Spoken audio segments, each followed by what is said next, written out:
Olá, aqui é a Daniela Rosa, do Centro Cultural Daniela Rosa, Escola de Idiomas. Continuando com o nosso curso de inglês instrumental, vamos trabalhar hoje o módulo 9. Vamos lá?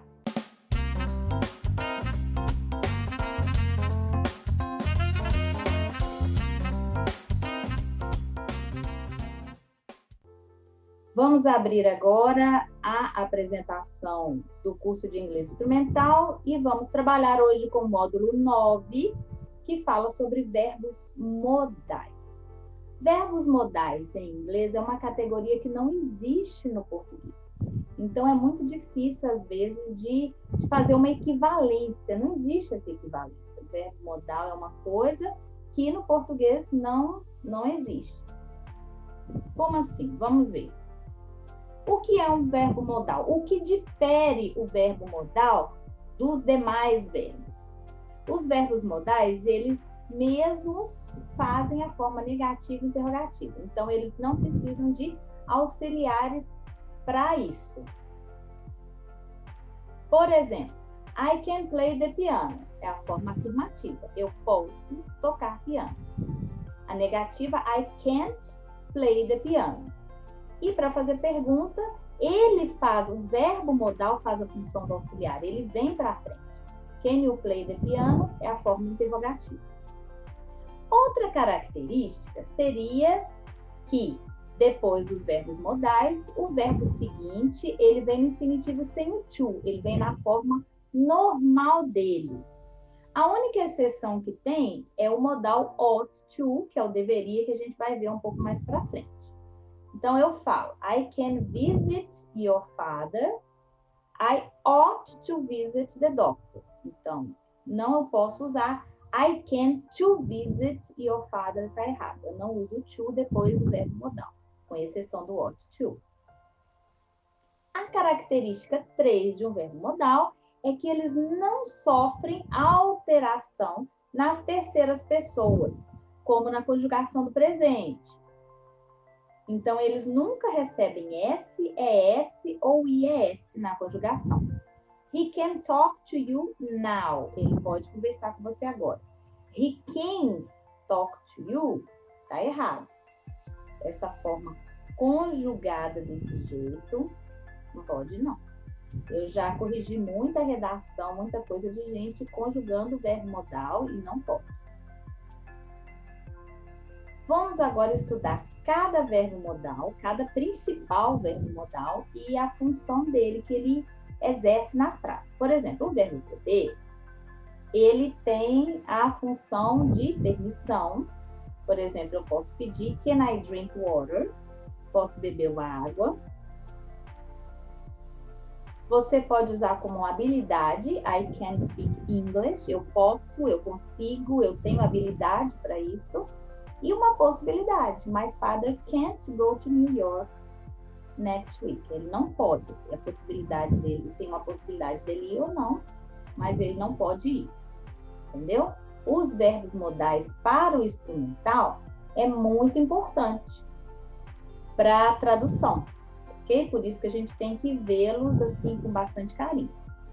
Continuando com os verbos modais, nós temos aqui o verbo could, que é nada menos do que o passado do can, mas com algumas funções diferentes. Por exemplo, ele é usado como uma habilidade no passado. I could ride a bike when I was 5 years old. Eu conseguia, né? Eu podia andar de bicicleta quando eu tinha 5 anos.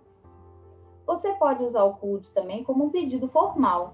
Could you bring me a sandwich and a Coke, please? Então, é mais educado do que você pedir com can. E possibilidade mais improvável de acontecer, que é o caso do segundo condicional, que a gente vai ver mais para frente. I could go to New York if I had money. Eu poderia ir para Nova York se eu tivesse dinheiro. Então, indica uma condição, então uma coisa mais improvável de acontecer. Outro verbo modal que aparece muito é o may, que ele é o primo do can, sabe? Ele também é o verbo poder, mas ele tem usos diferentes. Ele é usado com uma possibilidade bem remota de acontecer, por exemplo, it may rain tomorrow, quer dizer, pode ser que chova amanhã. É mais difícil de acontecer do que o can. E a permissão, may I go to the bathroom? Eu posso ir ao banheiro, eu estou fazendo um pedido, que é muito mais educado do que o can. Outro verbo modal, que é o might, que também é um parente do may, eles estão assim, ó, andando juntinhos. Mas ele tem uma função de uma possibilidade mais remota ainda do que o can e do que o may. Então, se eu falo, he might have lunch with us tomorrow, praticamente ele não vai. Pode desistir, pode esquecer, praticamente zero a possibilidade dele ir. E a dedução também é usada muito no might. She might have come to the party. Quer dizer, pode ser que ela venha para a festa. Então, a gramática inglesa ela é muito metódica. Então, dependendo do modal que você usar, você vai saber o grau de possibilidade que uma coisa pode acontecer. E isso no texto, em prova, é muito importante. Você saber a função e a tradução correta dos modais. Outro modal muito usado é o must, que tem duas funções. Uma de obrigação e o must go to school. Você tem que ir na escola, você é obrigado a ir na escola para estudar, para formar e tal. Ou o trabalho também, you must go to work. Se você não for para trabalhar, você é mandado embora, por exemplo. E dedução. Ele também é usado muito como dedução. Por exemplo, she must be very rich. Ela deve ser muito rica. Se você vê, por exemplo, uma mulher num carrão ou com roupas finas, tudo aí você deduz usando must. Agora, cuidado com o mustn't. O mustn't já indica o contrário, já indica proibição. Então, você tem you mustn't smoke in this room. Quer dizer, é proibido que você fume aqui. Quer dizer, não pode, é proibido. Mustn't tem um sentido de proibição. Ok? A negativa, aí a pessoa me pergunta assim, ai Daniela, mas então qual que é a negativa do must, se não posso ser mustn't? Porque o must não é obrigação, uma coisa que eu sou obrigada a fazer? Pois então, uma coisa que eu não sou obrigada a fazer, eu tenho que usar uma outra estrutura, e o don't have to go to work, né? Você não precisa ir trabalhar, you don't have to go to work.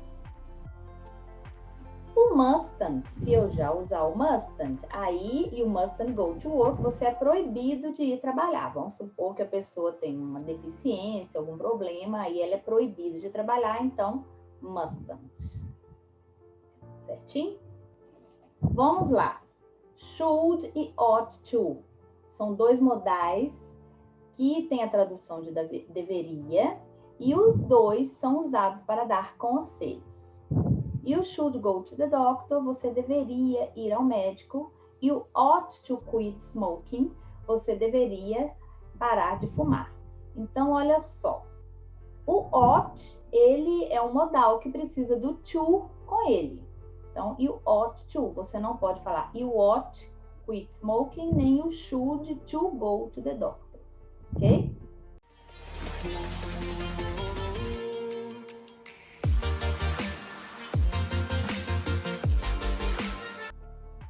Bom, agora chegou a hora de praticar.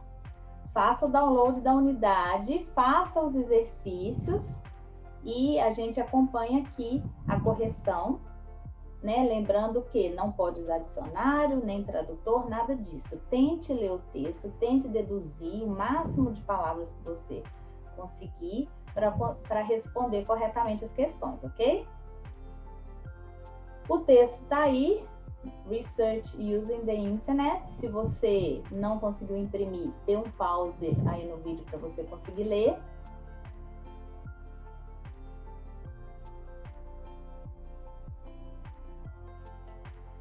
A questão 1. Qual o conselho dado em relação ao uso da internet no primeiro parágrafo?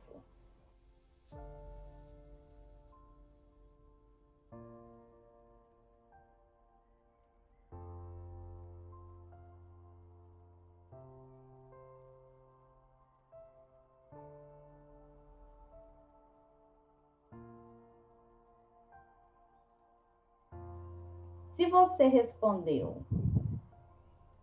letra D, você acertou, que as pessoas deveriam usar a internet com mais cuidado e mais critério, né? Que as pessoas deveriam pesquisar somente na Universidade de Toronto, não. Que as pessoas deveriam ter uma banda larga, não fala sobre isso. E que os alunos deveriam simplesmente copiar, não fala nada disso. Questão 2. Qual a diferença entre o artigo da revista Time e o da Universidade de Toronto?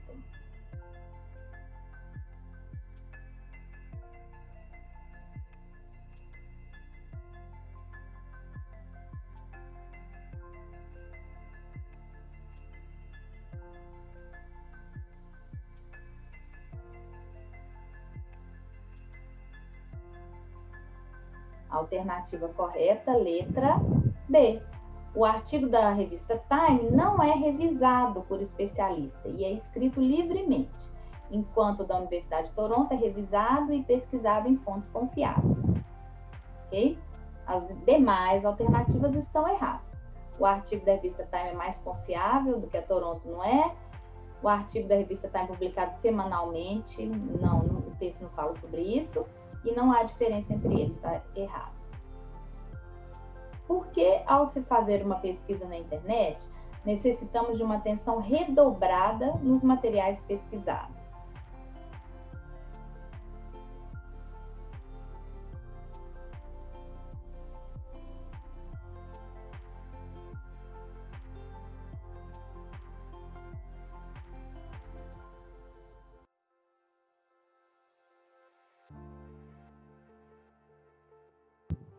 Se você marcou a alternativa C, você acertou, porque qualquer pessoa pode criar um site e colocar o conteúdo que quiser na internet, ok?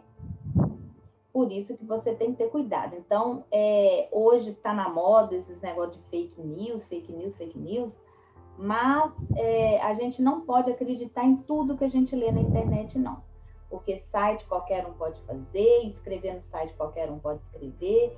Então, sempre procure sites confiáveis para fazer a sua pesquisa, ok? Questão 4. Que tipo de material é seguro na internet?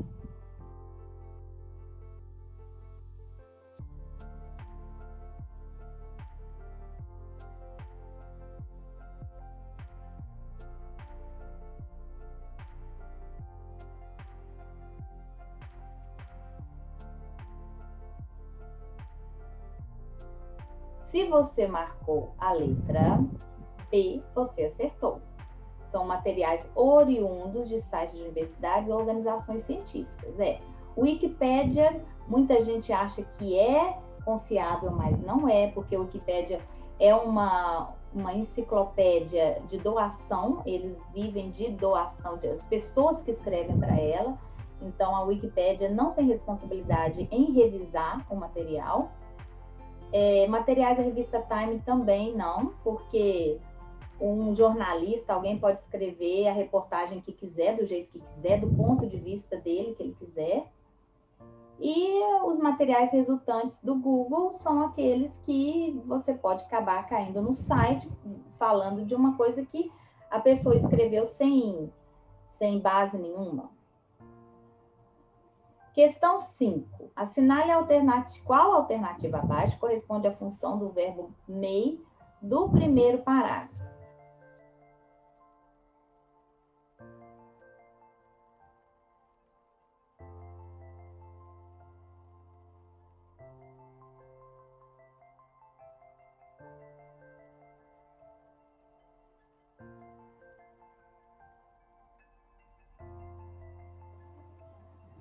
Bom, aqui está o texto. O may, ele aparece aqui, ó, tá vendo? However, research on the internet different from traditional library research and the difference may cause problems. Quer dizer, as diferenças podem causar problemas.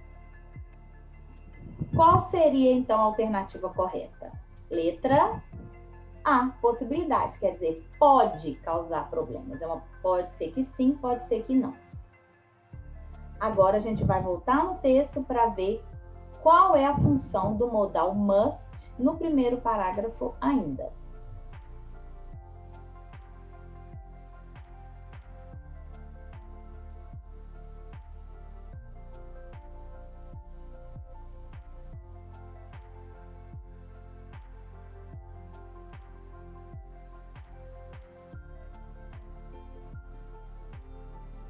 Estamos aqui no texto e o must, but it must be used carefully and critically. A internet tem que ser usada, né, como um cuidado e uma crítica muito grande. Ou seja, isso é quase uma obrigação praticamente.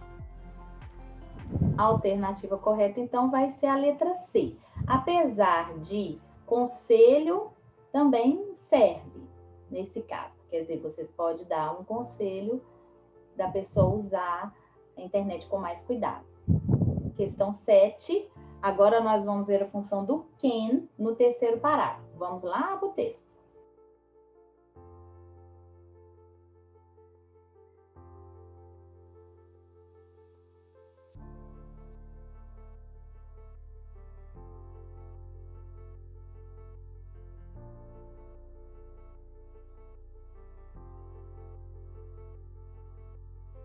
Chegamos no texto aqui, ó.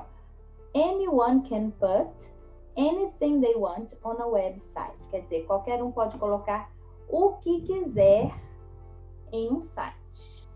Pensando nisso, a alternativa correta é a letra D, porque qualquer um tem a habilidade de montar um site e colocar o conteúdo que quiser. Então, esse can está no sentido de habilidade. Pode ser uma possibilidade? Pode também, mas a melhor função é de habilidade. Agora, a gente vai ver a função do should no terceiro parágrafo, mas o should só tem uma função, que é o conselho. Vamos lá no texto.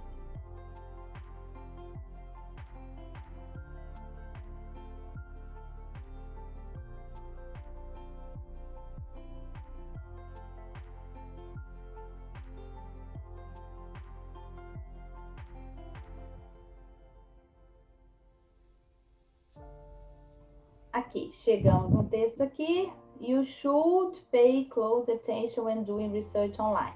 Você deveria prestar muita atenção quando fizer uma pesquisa online. Então, é um conselho. A alternativa correta é a letra B. Conselho. O should e o ought to sempre vão ser conselho. Ele não tem outra função.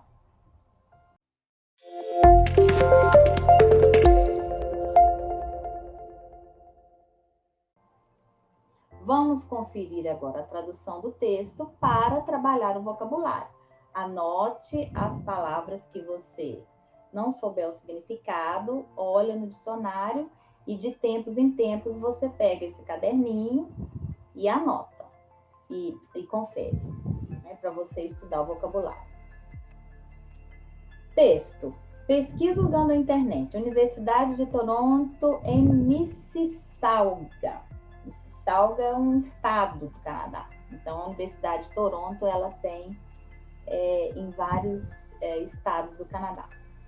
Mais e mais estudantes estão recorrendo à internet ao fazer pesquisas para suas tarefas. E mais introdutores estão exigindo instrutores. Oh, meu Deus. Mais e mais estudantes estão recorrendo à internet ao fazer pesquisas para suas tarefas. E mais instrutores estão exigindo essa pesquisa ao definir tópicos. No entanto, a pesquisa na internet é muito diferente da pesquisa tradicional em bibliotecas. E a diferença pode causar problemas. A internet é um tremendo recurso, mas deve ser usado com crítica e com cuidado e crítica. Os recursos impressos que você encontra na biblioteca quase sempre foram cuidadosamente avaliados por especialistas antes de serem publicados. Esse processo de revisão pelos autores faz diferença entre, por exemplo, um artigo da revista Time e outro de uma revista trimestral, como da Universidade de Toronto. Além disso, quando livros e outros materiais entram no sistema de bibliotecas da universidade, eles são meticulosamente e sistematicamente catalogados e cruzam referências usando procedimentos seguidos por bibliotecas de pesquisa no mundo inteiro. Esse processo é a base para a organização dos materiais da biblioteca e possibilita as várias funções de pesquisa da universidade. Na internet, por outro lado, tudo pode, ou seja, qualquer pessoa pode colocar qualquer conteúdo em um site. Não há processo de revisão, triagem, não há formas padronizadas de identificar assuntos e cruzar referências. Este é o sucesso e a fraqueza da rede, da liberdade ao caos, dependendo do seu ponto de vista, e significa que você deve prestar muita atenção ao fazer pesquisas online. Existem muitos recursos acadêmicos sólidos disponíveis na internet, incluindo centenas de periódicos online e sites criados por universidades e organizações acadêmicas ou científicas. A página de recursos eletrônicos da Biblioteca da Universidade de Toronto é uma dessas fontes acadêmicas, e podemos listar outras. Usar material dessas fontes não é problema, e é a mesma coisa de se ir à biblioteca, só que online. São as outras coisas na internet que você precisa ter cuidado. Chegamos ao final do módulo 9 de hoje. Espero que vocês tenham entendido como é que funcionam os verbos modais. Não esqueça de nos seguir nas redes sociais. Vá lá no canal do YouTube Centro Cultural Daniela Rosa e inscreva-se para mais vídeos. Lá tem muita coisa interessante, muito vídeo legal. Então, curte lá, siga a gente no Instagram, porque tem muita promoção no Instagram que a gente faz de vez em quando. E nos vemos no módulo 10, que é um módulo muito interessante.